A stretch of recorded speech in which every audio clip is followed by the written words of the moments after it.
तो बच्चों स्क्रीन पर आप देख पा रहे हैं कक्षा 9वीं की इतिहास और राजनीति शास्त्र की पाठ्य पुस्तक।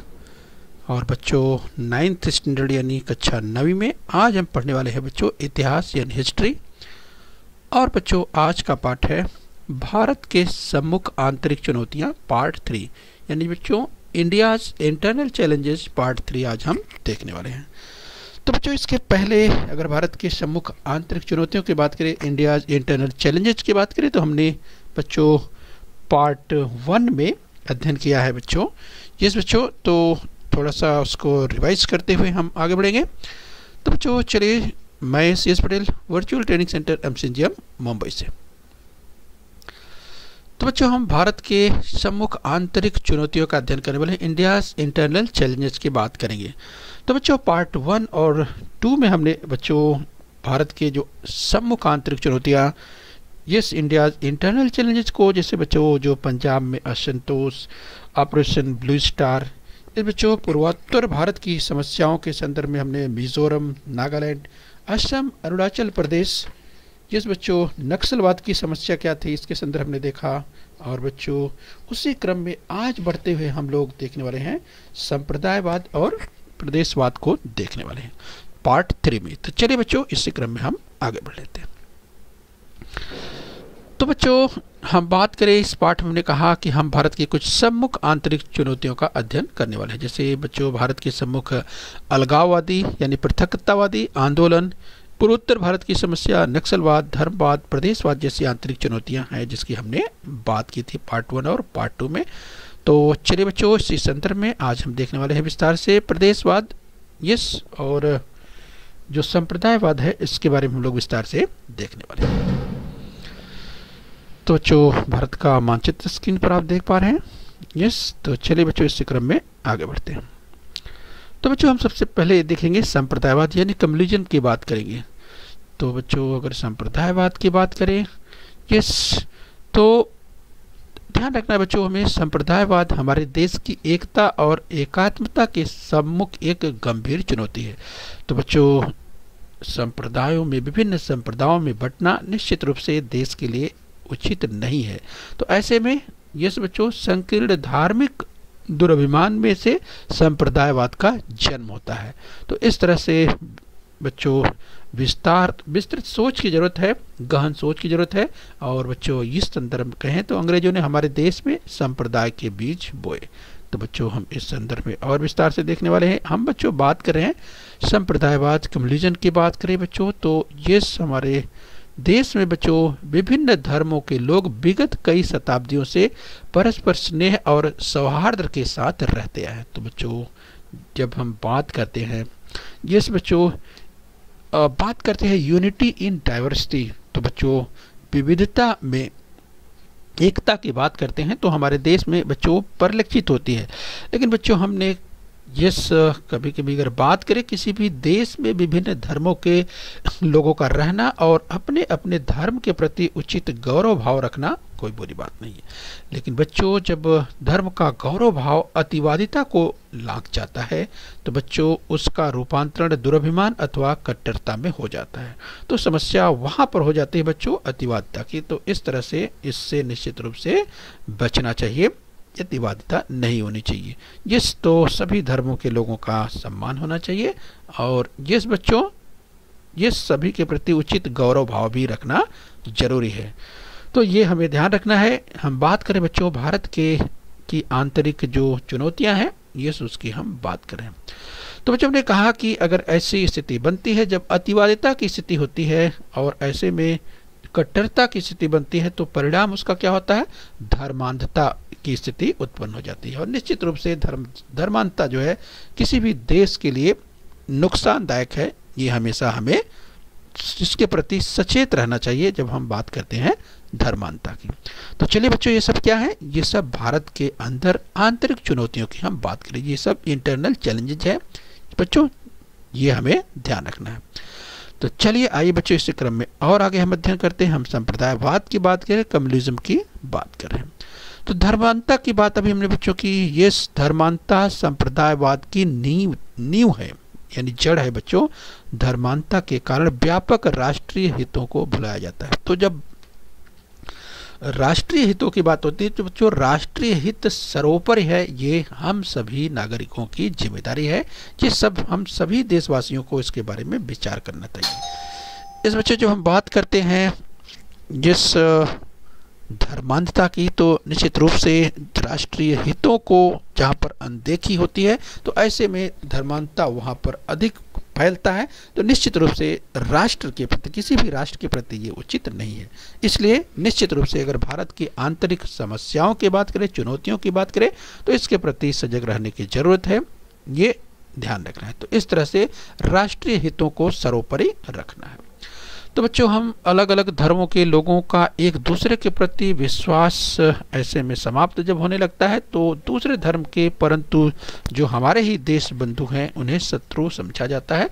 तो फिर बच्चों इस तरह से समस्या उत्पन्न हो जाती है। इसलिए ऐसी समस्याओं के प्रति हमें सजग रहना चाहिए और किसी प्रकार की स्थिति, ये विकट स्थिति न खड़ी हो देश के सम्मुख, इसलिए ये हम सभी देशवासियों के प्रति इसके लिए सजग होना चाहिए। तो चलिए बच्चों हम भारत की जो आंतरिक समस्या है उसका अध्ययन कर रहे हैं। आइए बच्चों इसी क्रम में हम और आगे बढ़ते हैं। तो बच्चों हम संप्रदायवाद की बात करें, कम्युनिज्म की बात कर रहे हैं, तो एक दूसरे के तीज त्योहारों, यस बच्चों उत्सवों के अवसरों पर इकट्ठे आना भी कम होने लगता है। तो बच्चों ऐसे में क्या होता है कि एक समस्या उत्पन्न होने लगती है। जब लोगों का जब विचार संकुचित होने लगता है तो कहीं न कहीं समस्या उत्पन्न होने लगती है। तो लोग तीज त्योहारों और उत्सवों में एक दूसरे के साथ कम इकट्ठा होते हैं, एक साथ मिलकर नहीं रहते, तो फिर समस्या उत्पन्न होने लगती है।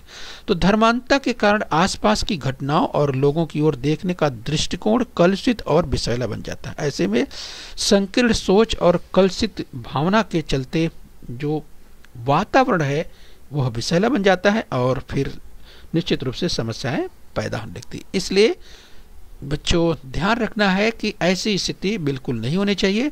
हमने कहा कि देश सर्वोपरि है, देश सर्वोपरि है। जब देश सर्वोपरि है, देश की जो जब हम एकात्मता की बात करते हैं, इंटीग्रिटी की बात करते हैं, यूनिटी की बात करते हैं, तो निश्चित रूप से ऐसे में देश को सर्वोपरि रखना है। तो बच्चों हम अगर यूँ कहें कि कुछ लोग अपनी आर्थिक और सामाजिक समस्या का भी विचार धर्म के दायरे में रहकर करने लगते हैं, ऐसे में एक समस्या उत्पन्न हो जाती है और इस तरह की समस्याओं से निश्चित रूप से यूँ कहें कि संघर्ष करके ये सजग रह के उससे निजात पाया जा सकता है, उससे छुटकारा पाया जा सकता है। तो इस तरह बच्चों इस तरह की समस्याएं देश की प्रगति के रास्ते में अवरोध बनती हैं, ऐसे में बिल्कुल सजग रहना चाहिए। इस बच्चों तो इस तरह से सर्वधर्म समभाव की स्थिति बनी रहनी चाहिए, देश विकास की ओर इससे बढ़ता है। आइए बच्चों इस क्रम में हम और अध्ययन कर रहे हैं, तो आइए हम बात करेंगे। हम विशिष्ट धर्म के हैं, अतः राजनीति में हमारा कोई प्रभाव नहीं है, हम पर निरंतर अन्याय हो रहा है, सरकार हमारे समाज के साथ पक्षपात कर रही है, इस तरह की समस्या नहीं आनी चाहिए। बच्चों ये देश की भावना, मूल भावना के बिल्कुल विपरीत है, इस तरह की बातें नहीं है।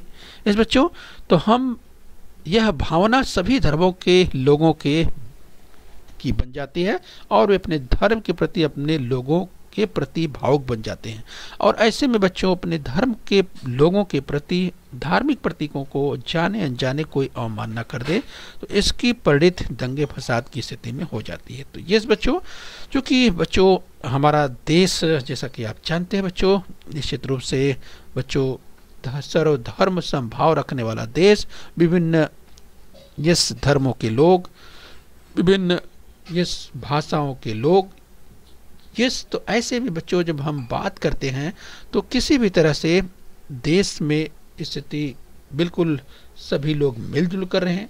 किसी तरह से धर्म के प्रति जो लोगों की जो कभी कभी धार्मिक प्रतीकों का जाने अनजाने में कोई अगर अवमानना करता है तो ऐसे में निश्चित रूप से बच्चों उसे संभाल करके या उसे समझ कर लेना चाहिए। किसी भी तरह से देश में अशांति की स्थिति न हो, इसके लिए हमेशा सजग और एक जो बच्चों यूँ कहें कि एक जो देश सर्वोपरि है, यस बच्चों, इस तरह के सर्वधर्म समभाव की आवश्यकता हमेशा बनी रहती है और देश विकास की ओर बढ़ता रहता है। तो इस तरह की समस्याओं से हम सभी भारतीय नागरिकों को सजग रहना चाहिए। तो चलिए बच्चों, हम बात कर रहे हैं कम्युनिज्म अर्थात संप्रदायवाद की। तो यस, हमें बिल्कुल सजग रहना चाहिए, हमें मिलजुल कर काम रहना चाहिए, काम में लगे रहना चाहिए। सैकड़ों निरपराध और निर्दोष लोग ऐसे में मारे जाते हैं जब बच्चों जो आंतरिक समस्याएं इस तरह से कभी उत्पन्न होती है। करोड़ों रुपए की सार्वजनिक संपत्ति स्वाहा हो जाती है, यानी जल दी जाती है, जला दी जाती है और सार्वजनिक शांति भंग हो जाती है। और बच्चों ऐसे में व्यक्ति के बीच पारस्परिक विश्वास ही साथ साथ जीने का भी आधार होता है। यस बच्चों, तो यहाँ पर आप देख सकते हैं किस तरह से जो समस्याओं पर किस तरह से विजय पाया जा सकता है, यानी समस्याओं को किस तरह से सुलझाया जा सकता है, उसके प्रति सकारात्मक सोच हमेशा सकारात्मक सोच हमेशा सर्वोपरि होनी चाहिए। और यही यहाँ पर बताने का प्रयास किया गया है कि यदि यह विश्वास समाप्त हो जाता है जब तो सामाजिक एकता को आघात लगता है, तो कभी भी इस तरह के विश्वास को समाप्त नहीं होने देना है। और इस तरह से यस बच्चों, यानी सब लोग अपने अपने हाथ आगे बढ़ा करके इस तरह के देश को आगे बढ़ाने के लिए जो ये आपसी मतभेद या इस तरह की कभी आंतरिक समस्या कभी उत्पन्न होती है, तो किस तरह से उसमें मिलजुल करके एक सोल्यूशन निकाला जाए जिससे किसी भी तरह की स्थिति बिगड़ने न पाए। इस बच्चों, तो इस तरह से हमें बिल्कुल सजग रहना चाहिए ऐसी जो आंतरिक समस्याएं हैं उनके प्रति। तो चलिए बच्चों, इसी संदर्भ में अगर हम यूँ कहें कि हम कम्युनिज्म की बात करें, संप्रदायवाद की बात करें, बच्चों बहुत ही संवेदनशील मामला होता है संप्रदायवाद। यस बच्चों, और यदि विश्वास समाप्त हो जाता है तो सामाजिक एकता को आघात लगता है, और सामाजिक एकता के बिना राष्ट्रीय एकता कैसे हो सकती है। यस बच्चों, तो एक समस्या ही होती है। बिल्कुल विश्वास हमेशा बनाए रखना चाहिए, क्योंकि जब सामाजिक एकता को आघात लगता है और सामाजिक एकता को अगर आघात लगता है तो निश्चित रूप से ऐसे में राष्ट्रीय एकता के आगे एक प्रश्न चिन्ह हो जाता है। तो ऐसे समाज में इस तरह की स्थिति कभी पैदा न हो, इसके लिए सभी नागरिकों को सजग रहना चाहिए और इस तरह की समस्याएं नहीं आने देना चाहिए। तो हम सभी का इस धार्मिक संप्रदायवाद के साथ पूरी शक्ति से लड़ना आवश्यक है। राइट बच्चों, तो यहाँ पर देख रहे हैं जब हम बात करते हैं इस संप्रदायवाद की, तो यहाँ पर देखिए बच्चों स्पष्ट रूप से ये कहा जा रहा है कि ऐसे में बिल्कुल सजग रहना चाहिए और धार्मिक संप्रदायवाद के साथ पूरी शक्ति से देश के नागरिकों को लड़ना जरूरी है, जिससे इस तरह की स्थिति कभी पैदा न हो। जिस बच्चों, तो स्क्रीन पर आप चित्र भी देख सकते हैं। हमेशा हम एकता की बात करते हैं और किसी भी तरह की ये धार्मिक संप्रदायवाद बच्चों इस तरह की स्थिति कभी पैदा नहीं होनी चाहिए। ये मिलजुल करके रहने की स्थिति होनी चाहिए। तो हमें विभिन्न धर्मों के लोगों के बीच घुल मिल जाना चाहिए और एक दूसरे के पर्व और त्योहारों में हिस्सा लेना चाहिए। इस तरह से बच्चों हमें अपनी सामाजिक और आर्थिक समस्याओं को धर्म के साथ नहीं जोड़ना चाहिए। इस तरह से हमें हमेशा सजग रहना चाहिए, एक सुजान नागरिक के रूप में हमें कार्य करना चाहिए। तो बच्चों हम बात कर रहे हैं संप्रदायवाद यानी कम्युनिज्म की। आइए इस क्रम में और आगे बढ़ते हैं। इस बच्चों तो हम बात कर रहे हैं बच्चों संप्रदायवाद की। ये धार्मिक सौहार्दता क्यों नष्ट होती है बच्चों, एक प्रश्न चिन्ह होता है। इसके लिए कौन कौन से आर्थिक, राजनीतिक, ऐतिहासिक कारण हैं, उनकी हमें खोज करनी चाहिए। संप्रदायवाद को नष्ट कर राष्ट्रीय एकात्मता को दृढ़ करने का यही एकमात्र उपाय है। तो इस तरह से बच्चों देख सकते हैं जब हम बात करते हैं धार्मिक सौहार्दता की, तो निश्चित रूप में ऐसे में सभी इस धर्मों के लोगों को आगे आना चाहिए और मिलजुल करके एक संदेश देना चाहिए कि समाज में सभी धर्मों के लोग मिलजुल करके रह सकें और किसी भी तरह की आंतरिक समस्या न उत्पन्न होने पाए। अगर इस तरह की कोई आंतरिक समस्या उत्पन्न होगी बच्चों, तो ये सभी के लिए नुकसानदायक होगी, समाज के लिए नुकसानदायक होगी, देश के लिए नुकसानदायक होगी। इसलिए ऐसा हमेशा इसके प्रति सजग रहना चाहिए। तो चलिए बच्चों इसी क्रम में हम और आगे बढ़ते हैं। तो चलिए बच्चों इसी क्रम में और आगे बढ़ करके हम प्रदेशवाद की बात करते हैं, यानी रीजनलिज्म की बात करते हैं। तो चलिए बच्चों प्रदेशवाद के संदर्भ में हम अगर देखें तो अपने प्रदेश के प्रति अति दुराग्रह अथवा अभिमान रखना ही प्रदेशवाद कहलाता है। तो ध्यान रखना है बच्चों, भारत हम जब बात करते हैं तो राज्यों का देश कहा जाता है। जैसा कि आप जानते हैं बच्चों, भारत में अनेक राज्य हैं और भारत राज्यों का देश है। बच्चों, जब देश की बात होती है तो देश में सभी राज्यों को मिलजुल करके काम करना चाहिए और ऐसे में कभी अपने प्रदेश के प्रति यदि दुराग्रह अथवा अभिमान रखना ही प्रदेशवाद कहलाता है। इस दुराग्रह का भाव नहीं होना चाहिए। जैसे बच्चों कोई यूँ कहे कि मैं बंगाली, मैं मराठी, इस रूप में अपनी पहचान कराना अलग बात है, परंतु मैं बंगाली अथवा मैं मराठी हूँ इसलिए मैं दूसरे प्रांतों के लोग से श्रेष्ठ और विशिष्ट हूँ, इस तरह की भावना रखना अनुचित और इसे प्रांत अभिमान के रूप में देखा जाता है। तो इस तरह की भावना नहीं होनी चाहिए। राइट बच्चों, क्योंकि देश सर्वोपरि है, इस तरह के हमें ध्यान चाहिए। और जब हम बच्चों बात करते हैं तो निश्चित रूप से इस तरह हमेशा देश की भावना, देश सर्वोपरि ध्यान रखना चाहिए। तो चलिए बच्चों, हम प्रदेशवाद की बात कर रहे हैं, रीजनलिज्म की बात कर रहे हैं। तो राइट, आइए इसी क्रम में हम और बढ़ते हैं। तो बच्चों, अपने प्रदेश के प्रति अनुभूत होने वाली आत्मीयता को ऐसे अनुचित प्रांत दुराभिमान के कारण विकृत स्वरूप प्राप्त हो जाता है।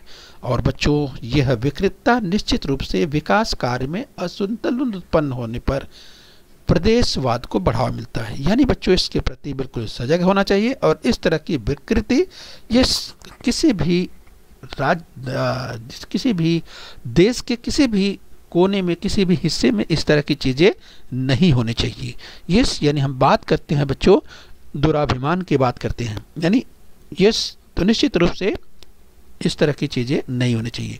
यानी विकास कार्य निश्चित रूप से होना चाहिए और विकास कार्य में जब असंतुलन उत्पन्न होता है तो ऐसे में बच्चों प्रदेशवाद को बढ़ावा मिलता है।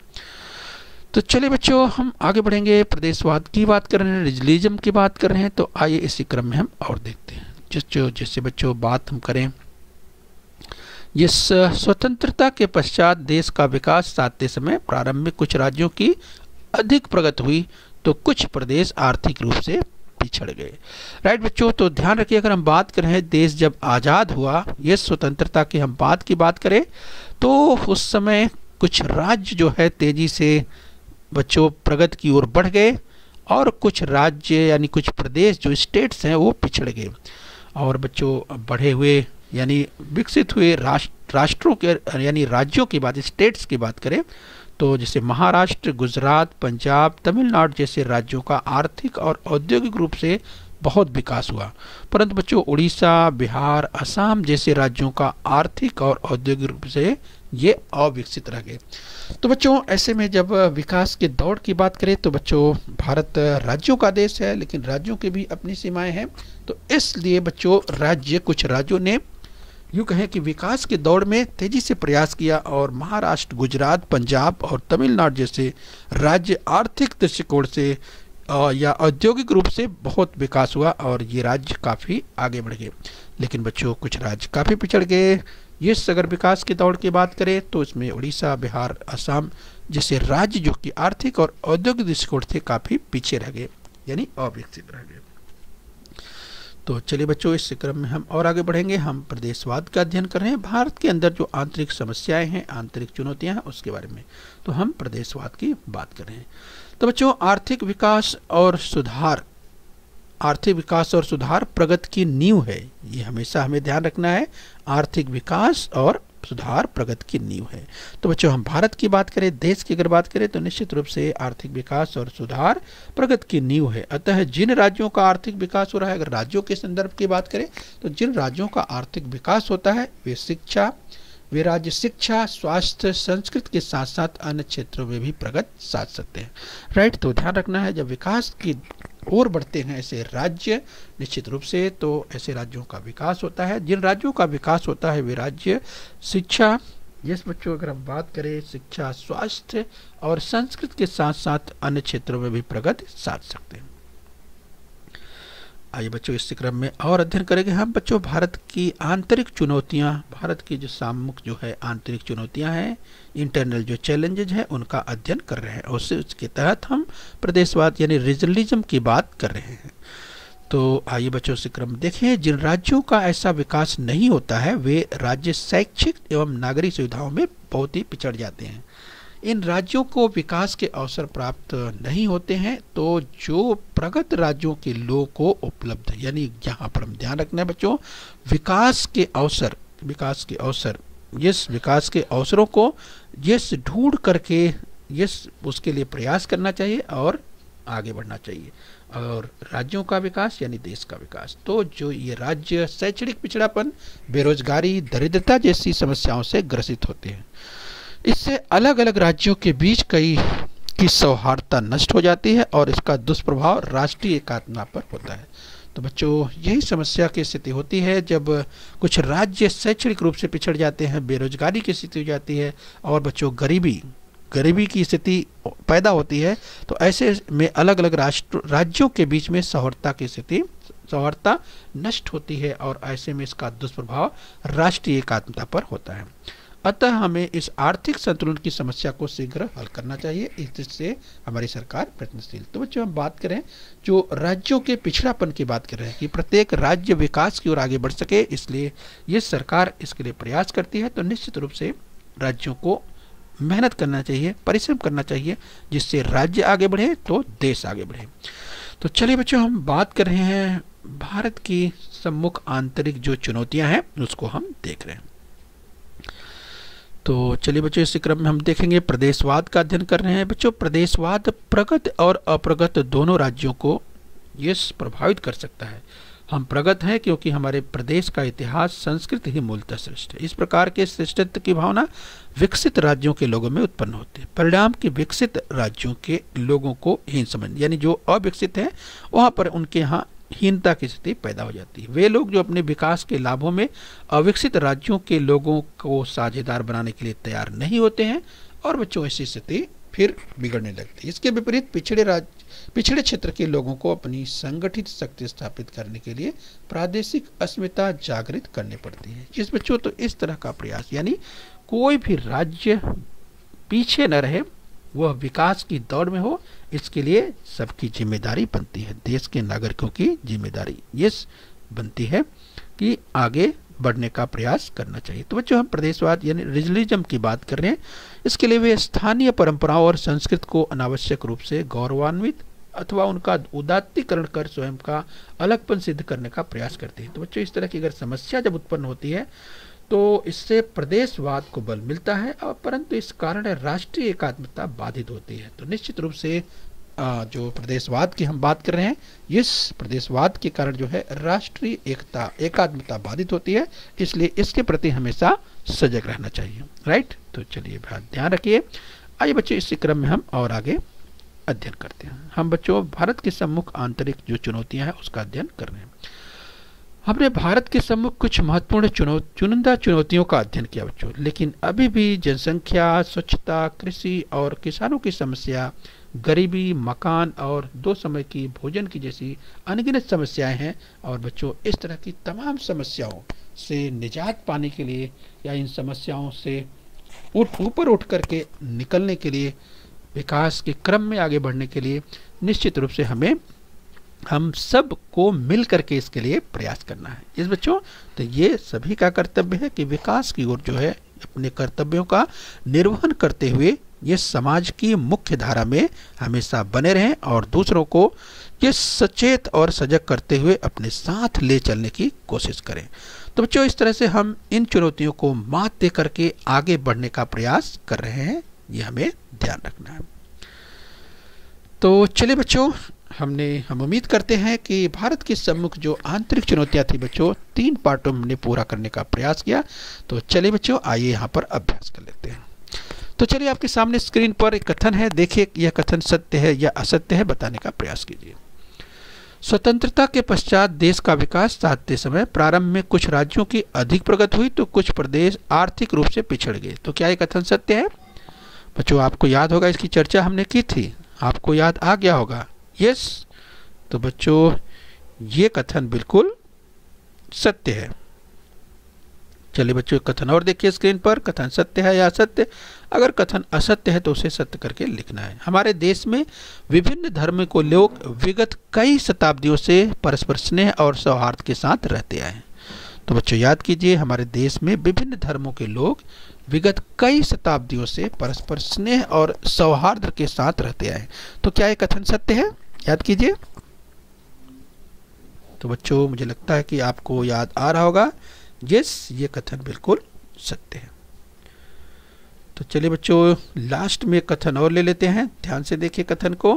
देश की आज़ादी के बाद महाराष्ट्र, गुजरात, पंजाब और तमिलनाडु राज्यों का आर्थिक और औद्योगिक रूप से बहुत विकास नहीं हुआ।